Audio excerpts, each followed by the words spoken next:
Hello and welcome to our webcast for January 27, 2016. 17. 17. Oh, 16. I am losing 1 year. Wow.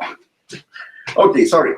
My name is Christian Abré and this is Amy Asbrook, Director of Toujours Vivant Not Dead Yet. Hello. Toujours Vivant Not Dead Yet is a non-religious organization by and for people with disability and our allies. Our goal is to inform, unify, and give voice to the disability rights opposition to assisted suicide, euthanasia, and other ending of life practices that discriminates against people with disabilities. Today's topics, we have three, okay? Report says a euthanasia could save $139 million per year. That's a big number, but it's not so big a discount. We'll discuss it. We will discuss it. Yeah.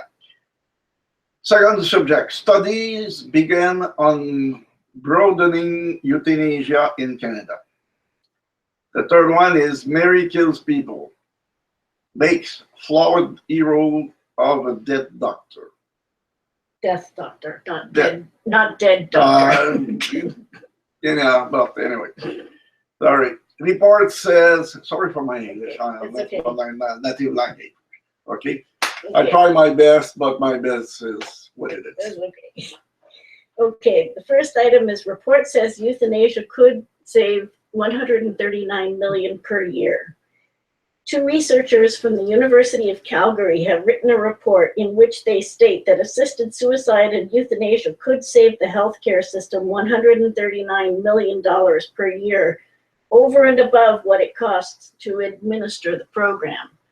So what they did is they looked at how much it costs to administer the program, and then how much they did this complex formula of how much it would save over. But we have to criticize what was their number, because the rate of assisted suicide is growing exponentially. So what is the number they have take? We don't know. Right, exactly. It was in the report appeared in the Canadian Medical Association Journal on Monday, and you have to be a member of the CMAJ to look at the actual report. So I didn't get to see it, so I don't know the details of how they calculated it. Yeah, but any doctor could give you access to that if they want. Right. The authors estimated that the euthanasia-assisted suicide program would cost between $1.5 million and $14.8 million per year, depending on the number of specialists consulted, the number and cost of lethal drugs used, pharmacists' time in preparing the injections, etc. Yeah. Okay, so that's how much it's going to cost. Yeah. However, the researchers also found that depending on the number of people who are approved for assisted suicide and how long they would have lived before a natural death, the savings to the healthcare system could be as high as $138.8 million per year. Maybe more, right. Maybe less. We doesn't know. Right, and that's where the numbers of people receiving assisted suicide are important, because as Christian said, they're growing exponentially, and we don't know how many people they're calculating based on. So I think their estimate is a little bit conservative, but the fact is that the number 138 million sounds like a lot, and it is not so much if you compare to the budget of Canada. Right, exactly. So, but it has a high impact, and yeah, that's the scary part. Yeah, even if you save, let's say, 1% over a budget, it's quite a lot when you go and by the end of the year. So somebody could take a decision over that 1%, and it right. could cost life. Right, right. But this is what they're saying, is this is what people's lives are worth. The researchers are careful to say that cost savings should not be a consideration in individual decisions on whether to request or approve euthanasia. A good wish, but you right. know, how could you tell it in English? But l'enfer, c'est the road to hell is paved with good intentions. Yes. Yes. And that's exactly you know, they're covering their ass when they say that, but we all know that, you know, that's what people are really thinking. This report, coming just 6 months after the start of the euthanasia-assisted suicide program, is a good example of the institutional pressure on old and ill and disabled people to do the right thing and, quote, stop being a burden on their families and healthcare system. And do the right thing means Except you will euthanasia. suicide Right. or being euthanized. Right, exactly. Because it's going to save everybody money and you'll be less of a burden. You will not be a burden to your family, and so on and so on. Right. This pressure is often expressed in hate crimes against disabled people who are accused of being scroungers and leeches on society. On a more subtle level, even when family members don't openly suggest that someone should request euthanasia, the pressure is often there anyway, and people may accept euthanasia for the good of the family. Yeah, it could come from any form, personnel of the hospital, a discussion near you in the other bed, or so. There's so many things could happening to pressure you. Right, and even though one of the safeguards is supposed to be that the person doesn't receive external pressure, how are they really, the person's not going to say, oh yes, I've received external pressure. And who measured it? Right, exactly. You know, we don't have a lot of confidence in doctors and nurses to make sure that people aren't being pressured. Even if they take the person in a room by themselves, of course the person's going to say they weren't pressured because they want to, you know, they don't want to hurt their families. 2 or 3 months ago, I was witness. My father was receiving from a doctor, a very well-intended doctor, saying, you say, Mr. W, you know, Mr. W, at your age, you never know, you should see in a DNR. Hey, that's pressure. Right. It's not, okay, sir, the DNR is possible and there is other possibility. No, at your age, you should think of it. Right, exactly.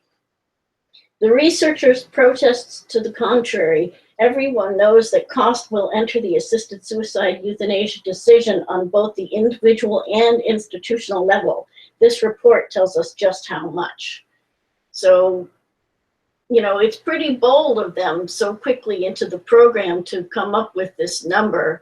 And this number, it looks really big. When people see it, they say, hey, that's a lot of money we can save. And but it's going to cost lives when people look at euthanasia in those terms. That's the price of life for many people. Right, exactly. Okay, our second topic is studies begin on broadening euthanasia in Canada.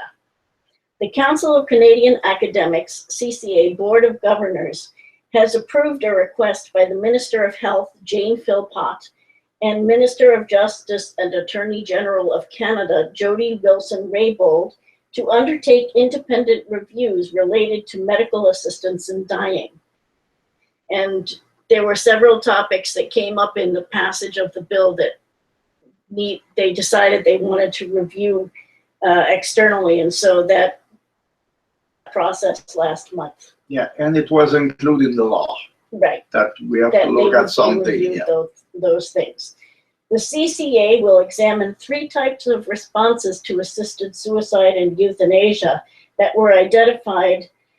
Well, I'm sorry, 3 types of requests for euthanasia and assisted suicide that were identified as complex and worthy of further study during the legislative process that led to the adoption of the Medical Assistance in Dying Law. First are requests by mature minors or children who are under 18 years of age.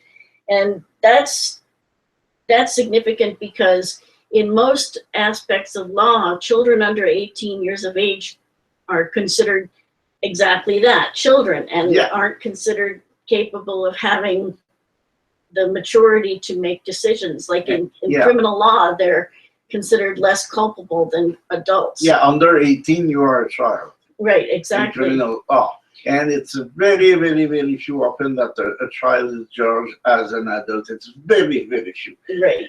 Okay, it's minuscule number. Right, exactly. So it's to give a chance to everybody, because nobody knows what was the life of a child. Right, right. There are some areas of law where children are allowed to make decisions, but the fact is that there's a lot of teenage suicide, and so we recognize that kids aren't really capable of making good decisions around suicide, yet they want young people to be able to make decisions about assisted suicide. So I guess the difference is whether you have a disability or a terminal illness, then all of a sudden your suicidal thoughts aren't worth preventing anymore. Yeah, and your parent may be the first reason why. Right, Let's exactly. say like that. Okay, the second kind of request are advanced requests for people who may have become incapable to consent later on. And that's especially for people who have dementia or have early onset Alzheimer's, who are in the early stages. They might decide, they ask for assisted suicide. But the thing is, people often, before they come, sign it when they are healthy and right, middle age somewhere. Right. But at the end, if you became to start to have those things, you know that, and sometimes you try to change it because you think you realize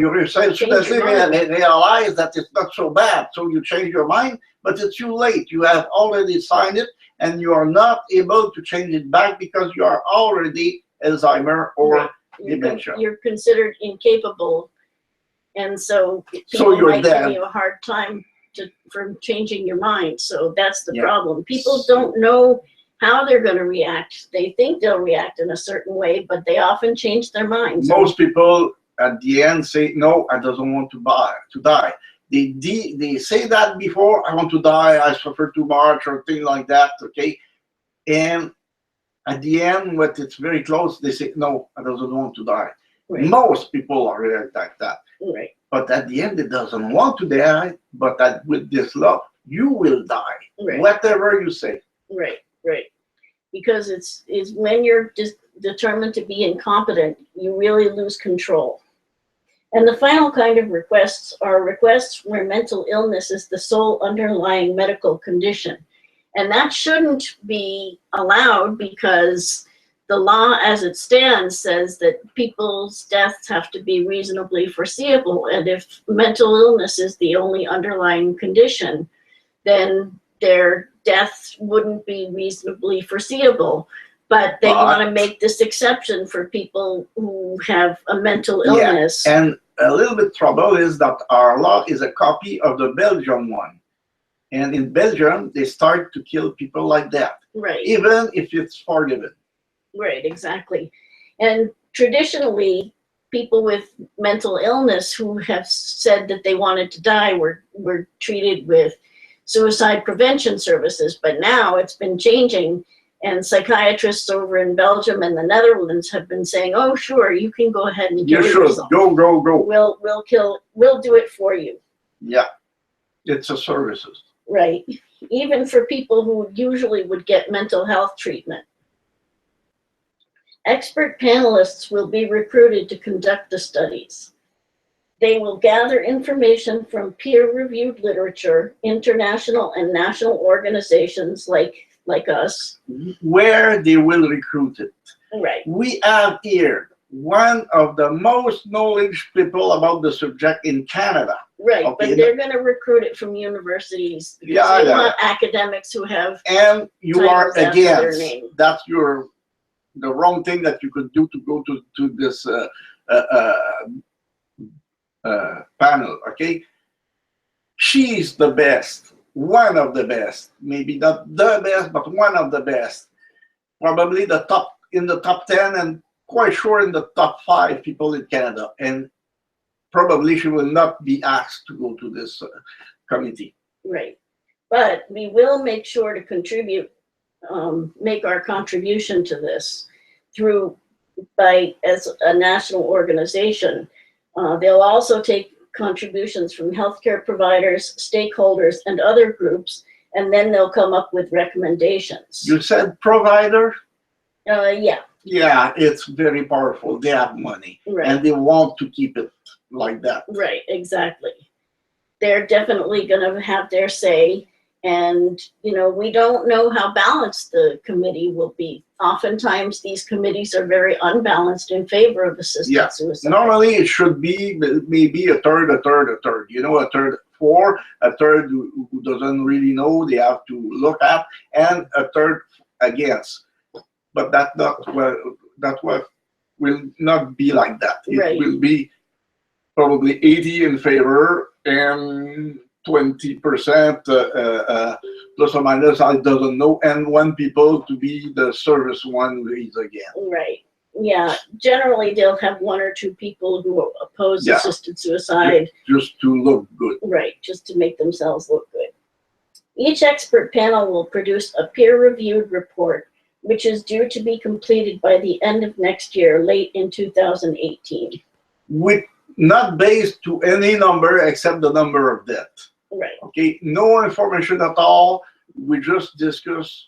Right. They will just discuss what it's look like. Right, and that's the problem, because the federal government has not started to gather information yet. They haven't even figured out what information they're going to gather, and that regulation won't come out until the summer at the earliest. And it's very bad, because those numbers are needed to take good decision. If it's good, bad, or we have to go that way or that other way, we doesn't know. We doesn't have any number to compare to or any information. Right. We don't know. We won't know until real data starts coming in, whether the safeguards are working, whether people are complying with the safeguards, how many people are getting that, and for what reason. We don't know any of that. But they will start and keep killing people. Right. They're going to make decisions about these policy issues without having enough information. So if you have questions about the review process or want information on making a submission, send an email to reviews@scienceadvice.ca. That's Science advice. right. Reviews without number. scienceadvice.ca. Science advice without number. Right. Try it. Right. Alternative fact. Right. Right. Okay, our last subject is Mary Kills People makes a flawed hero of a death doctor. Global TV premiered a new series called Mary Kills People on January 25th. The series focuses on a fictional emergency room physician, Dr. Mary Harris, who euthanizes people in her off hours. Paid. Right. She gets paid for doing it. The episode opens with the main character and her accomplice, Des, preparing a doped glass of champagne for a man lying in bed who expresses his wish to die and his fear of taking the lethal drink. Mary encourages the man to overcome his fears, while her assistant waits impatiently for the process to finish. Yes, Mary encourage, and they are in a hurry. Hey, take it, please. Go. Right. We don't have so much time. Right. And the desk just check his watch a few times. Right. The man finally drinks the tainted liquid and appears to die soon afterwards. Yeah. But as Mary and Des are preparing to leave, the man's wife arrives home early, and they rush to clean up the scene and leave the upstairs bedroom through the balcony door. Forgetting the money on the table. Right, exactly. So they're running around, all upset because she's not supposed to be home yet, and they're racing around. So racing back in to pick up the payment, Mary discovers the man's still alive, coughing and choking, and she puts a pillow over his head to smother him. Yeah, if she's a doctor, the normal way she should have reacted is to keep this man alive, to make sure that he's able to get better. Right. At least that's the way the medicine work. Right. But she killed the man. Right. She's a murder. A direct murder you see on it like that, it's a murder. Right. Okay, and she go away with it. Right. What follows is an escape from the scene of the crime worthy of the Keystone Cops, capped off by a stop at a drive-through for takeout Mexican food. So they get in the car and they start blaming each other for the problems, and they're making jokes about assisted suicide, and that's sort of, you know, they make a lot of jokes about assisted suicide during the program. The kids was supposed to be a sodium pentothal. Right, exactly. The rest of the program is spent painting a picture of a flawed but good-hearted person who is just trying to do the right thing for people who are suffering. That's the Mary character. Though the character of Mary Harris is not portrayed as a traditional hero, she is certainly the center of the dramatic action and the person with whom the audience is supposed to identify. She is shown as a dedicated doctor saving lives and offering comfort to relatives of patients on the emergency ward. What should be a doctor? Right, she's shown as a compassionate doctor. Her partner in crime, on the other hand, tells jokes about the killing, and even the police who are trying to entrap her are shown as corrupt. Yeah, and his death is the responsible to get the sodium pentothal. Right, exactly. Illegally. Right, right. And he's always encouraging her to inject the person instead of letting the person drink, and he's always pushing for more and more and more. Yeah, it's more efficient. Right, so she's seen as the reasonable one. But the difference is when the people drink themselves their liquid, they suicide themselves. Right. With help, okay. You could Right. say It's it an like that. assisted suicide, Yeah. as opposed to a If you euthanasia. inject it, it's euthanasia. Right. Terminal illness is assumed to inevitably lead to suffering, and euthanasia is portrayed as the only logical response to a terminal diagnosis. Which is not Right. supposed to be the case. Right, exactly. Doctor have all the medicine needed to make everybody not suffering. Right, exactly. It's not necessarily inevitable that somebody with a terminal diagnosis is going to have physical pain, and they don't even talk about the nature of the suffering. No mention is made of palliative care. Later in the episode, Mary Harris' character meets with Joel, who has, quote, an inoperable brain tumor, unquote, and wants to, quote, die faster. During their first meeting, Harris does not discuss the nature of his suffering, options for pain control, ways to find emotional support, nor does she assess his capacity to make this irreversible decision. And those are all things that are in the safeguards that are in the law. That's an absolute minimum. Right, and she doesn't do any of those things. The only alternative proposed is suicide by firearm, which is dismissed out of hand by Harris. So it's like the only alternative is suicide by firearm or euthanasia or assisted suicide. The overall attitude toward assisted suicide and euthanasia is flippant. A brochure about coping with terminal diagnosis, which perhaps is standing in for all palliative care, is dismissed as enlightened bullshit. Yeah. And that's really too bad, because palliative care is the solution. It helps people. It gives people back their dignity and prevents pain. Though no people with obvious disabilities were shown in the first episode, TVNDY remains concerned about the better dead than disabled message that is so common in fictional portrayals of assisted suicide, such as in films like Me Before You and $1 Million Baby. And many others. Okay.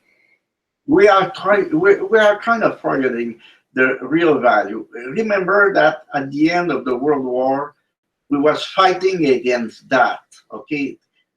And in the, let's say in the, what we look as a nation? MASH. In MASH, a few weeks ago, we have a view of real compassionate things about how to keep people without pain alive the most.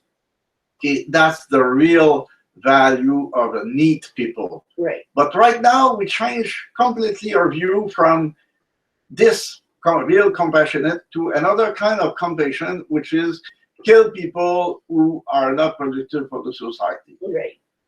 Whoops. Exactly. We're going back to where we were. Yeah, in 1920 somewhere. Yeah, exactly.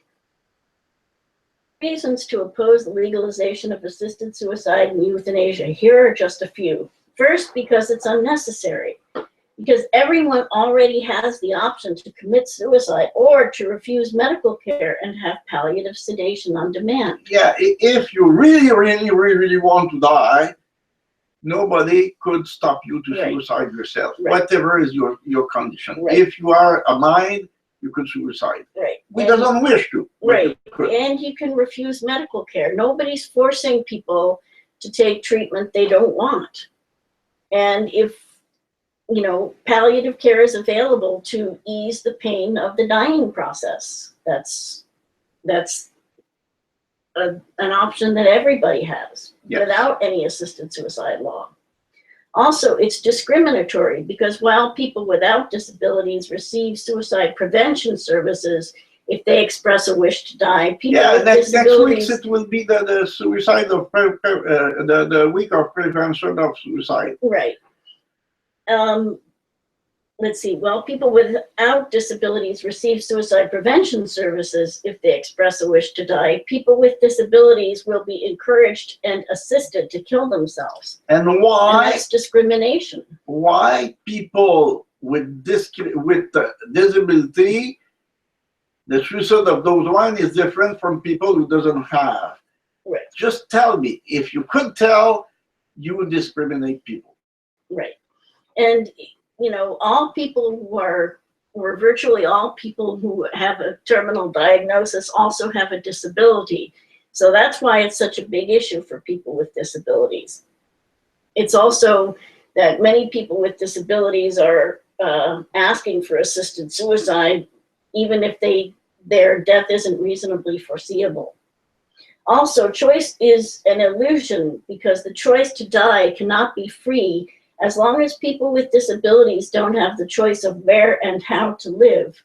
And because of our public policy that puts money into institutions over community-based care, people don't have that choice. Money should follow the people. Right. If you are not wanting to go to those institutions because it's not made for everybody, like army is not made for everybody, but Right. it could be good for somebody. Right. They should have the right to go out of the system and to go to their own apartment with people that they choose to take care of them. Right. That's the right that should be existing right now, Right. and they don't exist really. Right. And finally, safeguards don't work. Where the practice are legal, safeguards don't prevent people with disabilities from being wrongly killed. Just look all elsewhere, Belgium, The Netherlands. Yep. It doesn't work. It's Right. obvious. You just have to look the numbers they have, and you see that plus or minus 50% of the death of those kind are illegal or not should happen or whatever. Okay. Right. A lot of deaths aren't being reported.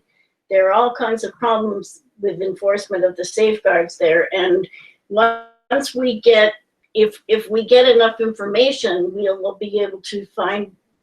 Same is true in The Canada and Quebec. The real truth, not an alternative truth. You know? Right. We've already seen in Quebec that there were 21 euthanasias in the first 6 months where there were problems.